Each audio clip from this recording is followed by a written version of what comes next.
out, and away we go. Welcome back, everybody, to Formula One True North, the Canadian Formula One podcast. We are here with the boys. We got Tomas and we got Ed. Our buddy Walker is still MIA, but he will be back with us next week to, I guess, kind of get into the end of the summer break, right? We're looking forward to Zandvoort and so let's get right into it. We have some off-season stuff to talk about. One of the big ones is Mr. Adrian Newey leaving Red Bull, which was confirmed earlier on in the season. But we have a little bit more news, I guess, speculation-ish on where he's going to be going. And all signs point to Papa Stroll adopting him into the Aston Martin fold.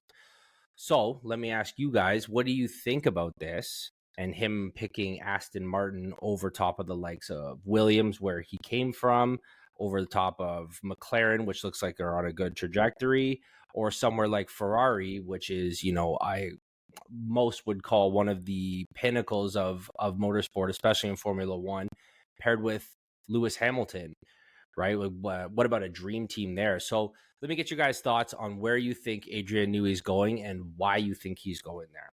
Thomas, what do you got, baby? I honestly think Aston Martin is going to be his next home per se. We all did speculations, AMR, Ferrari, or Williams, but I think it comes down to money. And I know again we spoke about he's so rich he doesn't care about money, but I think Papa Stroll just threw his handbag to Adrian, and Adrian just, I think the offer was too good to refuse. Now I did want him to deep down go to Ferrari with Lewis Hamilton. That would have been a sick dream team. But I think this is going to be very, very interesting outcome as well. Also, we're going to see the next couple of years if he does end up going there. As we saw, sometimes money's not the answer. And, Aston Martin started off the season pretty strong, and now, they're not doing so well. So if Adrian joins the team, would it help? Yeah, I think to some degree it would help, but time will tell. And it's an interesting play, that's for sure. It's a shame that Red Bull essentially, for the lack of a better term, essentially kind of dropped him and didn't hold on to him. Obviously, that's a whole nother story, but it's going to be a very interesting season if he goes to Aston Martin, and we'll see what Aston Martin can do with him. So, Thomas, you said that Aston Martin and Adrian Newey seem like a good duo going forward. Now, do you think that it was because Red Bull lost him, or do you think that Red Bull was just no longer interesting to Adrian Newey? I think he seems like, at least in my opinion, the type of guy that he goes somewhere, he has a mission, he succeeds, and then moves on. I'm not sure if Red Bull wasn't able to hold on to him, or whether Adrian Newey was just onto a new adventure because he'd done all the success that he needed to at Red Bull. What do you think about that, Ed? I mean, for me, the way I see Adrian Newey, even back then with the Williams team, and then moving himself through the whole grid and other constructors as well. Specifically, Red Bull is, I believe, his most winningest team that he's ever been with. His designs are just bar none, and losing him, I think there's more to it rather than just money, more to it than him being bored or wanting to have another challenge. I think it had something to do with the main issues that surrounded Christian Horner at the start of the season, and then on top of that, you have Jos Verstappen just creating so much of a pain in different areas as well.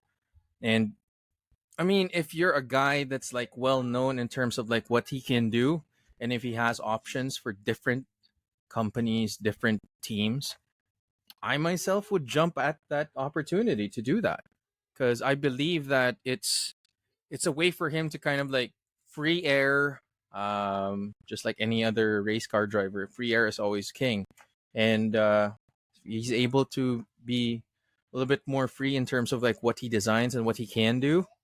I'm all for that, so I don't fault him for wanting to move. But the thing is, for AMR, I don't know. They haven't been really performing. I mean, they are going to get a new engine. Like Papa Stroll is definitely throwing so much money into this team. I think he's really wanting to have Lance go into the sunset and have his championship. But I don't think it's a good fit personally. Like I think money wise, business wise, I think it is because of the money and the opportunity. But like it just doesn't feel right personally. I'm with you on that. I think I know that Papa Stroll has the money. That's clearly not the issue. And he's been going around scooping up all the good talent for all the different, avenues that a Formula One team needs. And he's dumping money into a wind tunnel. He's dumping money into, his headquarters. He's dumping money into production. He wants to have a winning Formula One team. And in order for that to happen, Adrian Newey has proved himself time and time again that, he's an integral part of that. And I think scooping him is a good play for Aston Martin's sake, but also for Adrian Newey. I think going somewhere like Aston Martin that has a budget, that has somebody up top who wants to win at all costs, literally costs, and he's okay with being somewhere that has a driver in someone like Fernando Alonso who can give him some of that feedback, and also somebody who might be a little bit more amateur in terms of talent and ability, like Lance Stroll, and is able to kind of go and make a car for both of those guys. Like I think this is just enough challenge for Adrian to make this attractive. Obviously, the offer in terms of money is concerned, that's going to be huge, right? So like this guy's just banking on, if he does another 4 years with Aston Martin, I think it was like for all the speculation, obviously, but I think it was an offer like 400 million pounds or something over the next 4 years. Like who's getting paid 100 million? This is ridiculous. Like he's just making like more money than the drivers. But what Aston Martin's going to be left with at the end is a car, a winning car. And he's going to put them on the right trajectory, I think, in order to make Aston Martin a championship fighting team, because they have everything else right now. They just need someone who can push them kind of like that last 10 meters, right? So I don't know. Yeah, I think it's a good pickup for Aston Martin if that's what happens. I would love a last minute change up or something. He's like, nah, just kidding. I'm going to go to Williams for $50 a year. You know what I mean? Just like fuck you to everybody. Like it wasn't about the money. I just wanted the challenge. But I'm interested to see where he's going to go. That being said, people, where they're going, let's talk about the drivers. And, we've had the last couple chips fall. I think we're going to have a better idea about what that 2025 driver lineup looks like. Let's review right now. So in Red Bull, we now have guaranteed Max Verstappen and Checo Perez, at least until the Mexican Grand Prix. Who knows what's going to happen after that? At Mercedes, it's not guaranteed yet, but we got George Russell and Kimi Antonelli. At Ferrari, we got Charles Leclerc and our homeboy Lewis Hamilton. McLaren, we got Oscar Piastri and Lando Norris. Aston Martin, we got Fernando Alonso and Lance Stroll. Alpine, we got Pierre Gasly. And do you think Jack Doohan's going in there? I think he's going to go in there. I think that's going to be the play for him. At Williams, we got Alex Albon and Carlos Sainz. Red Bull, or I guess VCARB, as of right now, we got Yuki Tsunoda and Danny Rick. And then at the F1 stake Sauber-ish team, we got Nico Hulkenberg. That one's kind of the last remaining seat. And at Haas, we got Esteban Ocon and Ollie Behrman.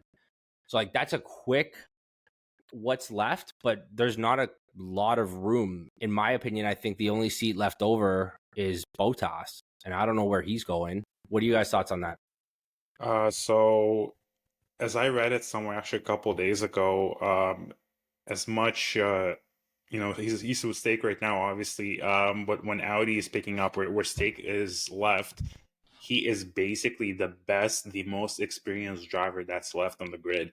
It does not make sense not to take him. Like, I think they would be very, very foolish if they go with a rookie or someone, from F2 or one of the reserves or whatever the case is, because that's going to be their ultimate downfall. Bottas is the right choice for this. If they had a troublesome start to the season with all their problems like the wheel nuts and whatnot, It seems like they got their shit together or starting to get their shit together, and that's it. Bottas is the only choice in my opinion. I don't see anyone else going there, and if someone else goes there, I think they're going to shoot themselves in the foot, and there's going to be nothing left to save of that team. Ed, what do you got? I mean, I'm with you there because I think out of everyone else, I don't know if they want to bring in new drivers, new team, and they're not gonna have any new stuff for 2025. And if that were the case, you want some stability. You have Nico Hulkenberg and Valtteri Bottas in the same team. I mean, if Nico can pull off all of the stops for Haas to kind of like perform, maybe that's why they pulled him into Audi. Definitely Bottas is the next. My point of view is should be the next best, if not the only option that they would have right now. Because Alpine, we don't know what's going to happen to that, and we'll talk about that a little bit more later. But RB, I don't know what's going to happen with Daniel Ricciardo because like everything is now just like closed in front of him. I don't know if he's even going to have a seat after this year. So it'll really depend on how things pan out after the first two races, after the break, and then we'll go from there. But yeah, as of right now, the lineup's looking really good. But I do want to like really check out the final teams, like specifically in Mercedes, who are they actually bringing in? I mean, and we know it's not Sainz anymore. So is it Kimi? Is it going to be another driver? Going to be out of the woodwork? We'll never know. So I'm looking forward to Mercedes finally making a decision, and also within Alpine as well. I think Mercedes has made that decision. I just don't think they've made the announcement yet. I can't even think of another driver that's in the world. Mick Schumacher? Mick Schumacher. Yeah, Mick was the only guy I could think of. I don't think that's happening. I don't think that's the future of Mercedes, and I just can't imagine that happening. But like, okay, so let's break it down then. So we got Danny Ricciardo. That's a maybe for next season because I think that Yuki and Liam Lawson would be an absolute duo. And you got Bottas. That's a maybe. I don't think K-Mag's going to have a seat for next year. I don't think he's going to go anywhere. I think he's going to be out of his seat. I think his little stint back in Formula One was fantastic, and I'm glad he got to drive a better Haas than he was used to. And I think that was a privilege for him to come back. But I think that you need another person beside Gasly. And I think Jack Doohan's the only guy that's on that list that makes any sort of sense. And I can imagine that announcement being, somewhat soon. Right. So I agree. I wanted to touch up, we're talking about all these drivers, but what about Zhou Guanyu? He's at stake right now. He has all that sponsorship money. I'm wondering what's going to really happen with him. Where is he going? Because to lose him for the money, that's going to be a big blow as well, right? I don't think that's going to matter. I think the Audi team itself is going to have more money once they shift over from the Sauber the Sauber to the works team at Audi. I don't think that's going to be an issue. I don't know if Audi's going to be trying to aim for that Asian market enough for Zhou Guanyu to be there. And I think by being a brand new works team, you're going to have to have butts in those seats that know how to drive and have a win under their belt, let alone a dozen wins or almost a dozen wins like somebody like Bottas. That's where I think the play lands. As far as I'm concerned, if I were there, I would be shooting for as many sure things. And I think picking up Nico Hulkenberg was an absolutely stellar call on there, especially early, because I'm sure they got him for a lot cheaper than they could have, right? If they waited and then, their options would have ran out. And, I'm pretty sure they probably gunned for somebody like Carlos Sainz too. And Carlos just was not in a position to be making a long shot call on a works team where somebody like, Nico Hulkenberg is just blessed to have a seat and an opportunity like that. And I think Bottas kind of rounding out the end of his career at this point is going to be a second smart play because you got two.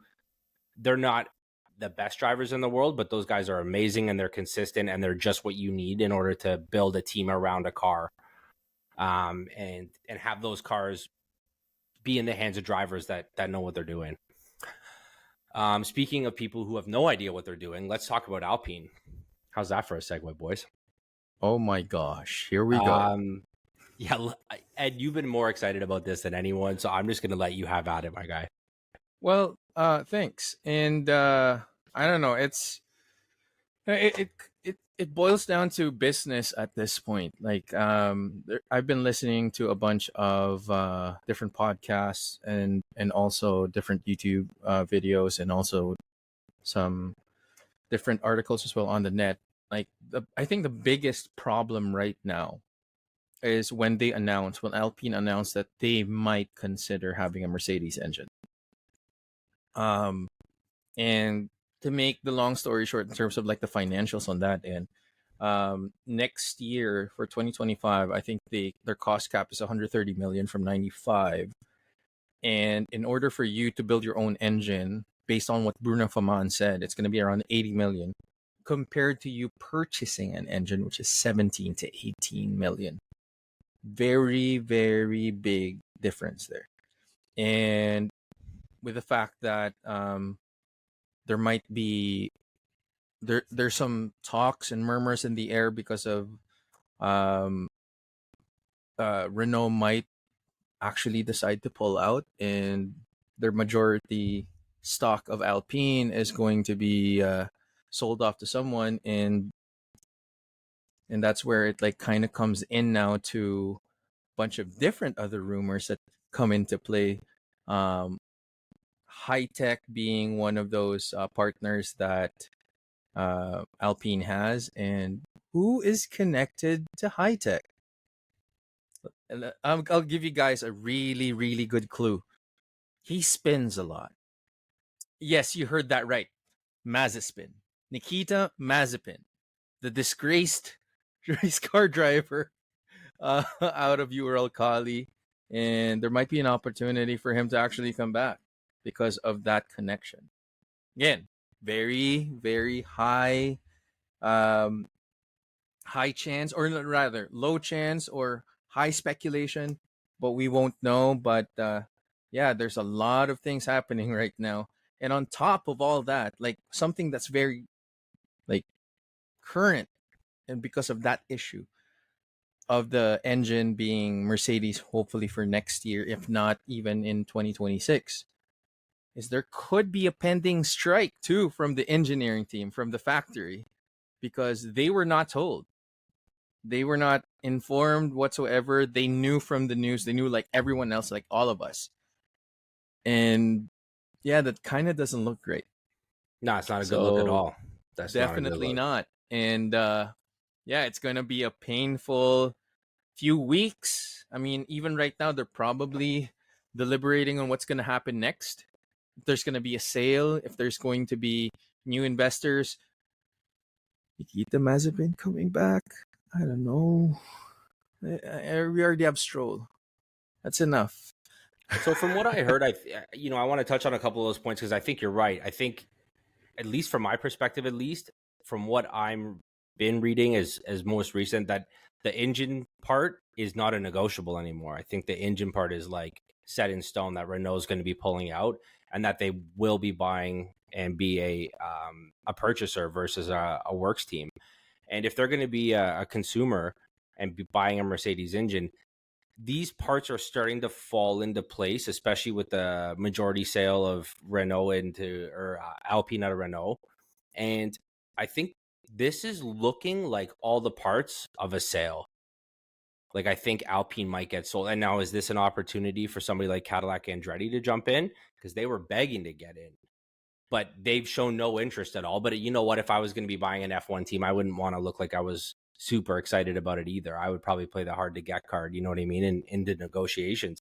But I think this might be an opportunity for Cadillac Andretti to jump onto the grid and might be able to get an F1 team at a discount, right? So, but I think that, like you'd mentioned, Ed, with somebody like Alpine, a works team, to drop their manufacturing of engines is a huge money saver. And if they're that hurting for money, maybe not having them as a works team would be the best bet. And if F1 is so pro works team and all that kind of stuff, maybe this is an opportunity to do this. And I would assume that somebody like Liberty Media would probably be encouraging something like this, because then they get everything they wanted. right? You get Cadillac Andretti on the grid. They don't have to put an 11th team on the grid, and they have another works team that has the capability and the winning race prowess of an Andretti name, backed by a North American manufacturer like GM to jump on there. I think it has all those ingredients. I don't know if it's going to happen by 2025, likely a 2026 move, and we'll see how it shakes out for next year. But what do you got on this, Thomas? What do you think about the fall of Alpine? As both of you said it, I don't have too much to add. I'm glad you mentioned, Drew, the Andretti, because that's where my mind went to. The amount of, for the lack of better term, the amount of chaos and bullshit happening on it. It's with all the internal struggles, the outside struggles with the engine, with Nikita Mazepin. They're like literally falling apart. It's like an avalanche you see from the top slowly, and then just huge, shitstorm coming down at the bottom. My opinion would be, and just like you said, Drew, exactly my thoughts went there too. Sell the team, let someone else new come in, and that new person who really wanted to come in, Andretti backing, sponsorship would be a strong name for F1. It would make the most sense. I mean, if they do stay on, I really don't even know what else to expect at this point in time. Just because of everything that happened and is happening. I mean, how low do you have to go to possibly get Nikita Mazepin? That's just it boggles my mind. I hope that's just a rumor. It's not going to happen or it won't happen. But yeah, not a good look, and don't know what else to expect from them at this point in time. Just every day it's a surprise coming from them, like something new, and clearly not just to us, but to their works team as well, to the factory workers as well. Finding out the same way through a news outlet, not through management, what might happen. So it's insane. It's insane the amount of miscommunications and secrecy surrounding that team and what's happening there. So with this Flavio, what's his name? Flavio Briatore? Flavio Briatore. Yeah. With this dude coming back, what do you think that holds for the future of Alpine? Like, this guy was a disgraced Formula One exec from before. Why do you think that he's not only A, been allowed back into Formula One, or B, what benefit does Alpine think that he holds within him to bring someone like that back? There has to be some intrinsic value in a guy like that in order to bring back a guy with a big scarlet letter on his vest. Making those nasty decisions, making those like very tongue-in-cheek, very borderline edge decisions. And Like, even if they it's brought him like, in to be the bad guy, like they needed a villain. 100%. Why do you think Bruno Faman left? And they brought in Oliver Oakes. Bruno Faman said in the podcast, The Race, that one of the key reasons why he left is that Briatore and himself do not have the same vision of the team. And at that point, he was like, I'm done. Then Briatore brings in Oliver Oakes. That's it. Like, whatever Bruno Faman was trying to build out this year definitely wasn't working. I think he was actually sacked, and he's not just leaving. And bringing in Briatore, like the person that he is, the personality that he is, and the experience that he brings with him too. Like, even if he is disgraced, like, he was one of the reasons why Renault back then with Fernando Alonso was like they were a winning team because of him. Like, he was just like pushing everyone to kind of like get that winning mentality, and I believe that that's what Alpine brought him in for. And at this point, like, I'm only just looking for other things that they're going to do. And as you said earlier, Tomas, like, there's a low point. If Mazepin might actually come back, I mean, they brought back Briatore. There's a possibility they could bring him back too. I mean, Nikita Mazepin. So if it's all about money, his dad's all about that too. He's a little Papa Stroll in the making. Oh no, that's the last thing we need. So what about this Briatore guy? So let's bring us through a little history lesson for everybody that doesn't know what this guy's been up to. Ed, can you speak on that? Well, with Flavio Briatore, I can't really speak down to like volumes because there's a lot of things that I haven't done research on him. The only thing that I have so far that I've looked into is that he's making a shakeup of everything. He was also, helpful in kind of like looking at Mercedes as a another option as an engine for the team. So I think from my point of view, it's more business than anything else. And him just kind of like coming in, you don't want this. We want the team to perform. Our engine's not doing well. Our design's not doing well. Let's see what's a winning formula. And Mercedes kind of there right now, and they're going to be on the cheaper end compared to possibly Red Bull having their own engine for 2026. Ferrari's definitely doesn't look like the greatest right now. I mean, it kind of shows for the other teams as well. Stake Sauber at that point, like they're down, and then the actual Ferrari team is not doing that great either. And you have the other engines, like Renault is not there, so the best opportunity for them to run right now is definitely the Mercedes engine.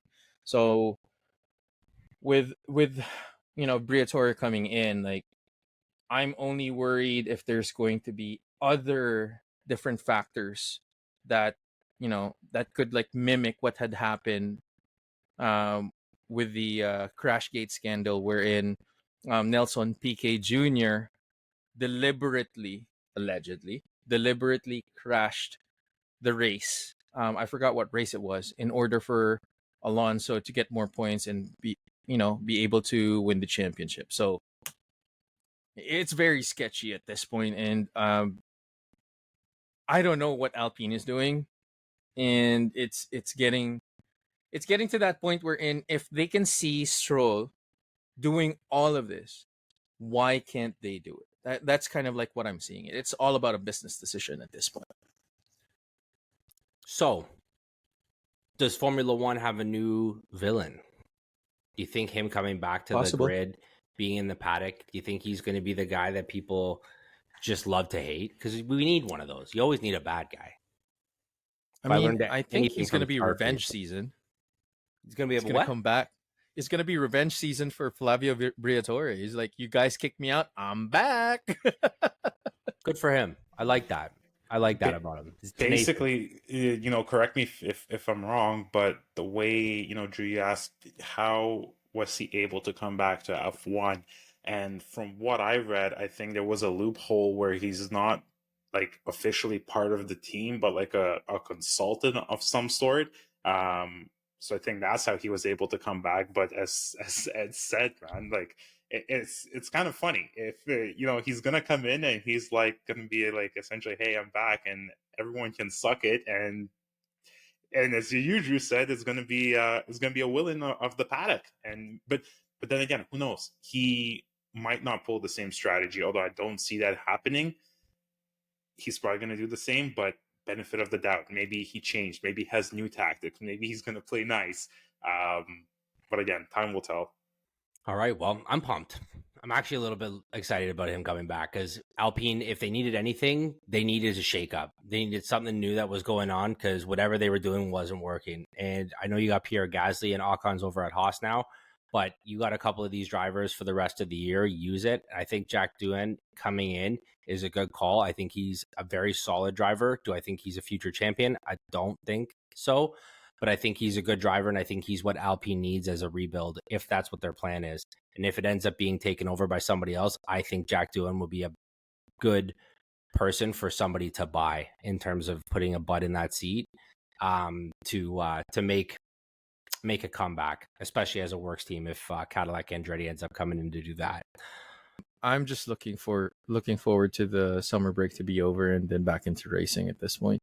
Hasn't it felt like a lifetime? Yes, I think that's all of us. All of us want the summer break to be over and watch again, or have our ritual Sunday mornings or afternoons and watch F1. Yeah, the weekends just are not the same. That's for sure. No, it's not. It's not. But we always have to do it. If you haven't yet, please like, subscribe, rate, we're on all the socials. Join us on Instagram. Jump in the Discord. The link's going to be in the show notes. Discord's a lot of fun.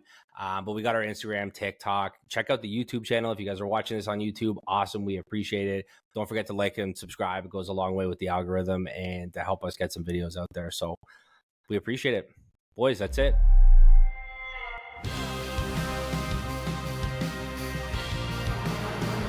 It's lights out and away we go.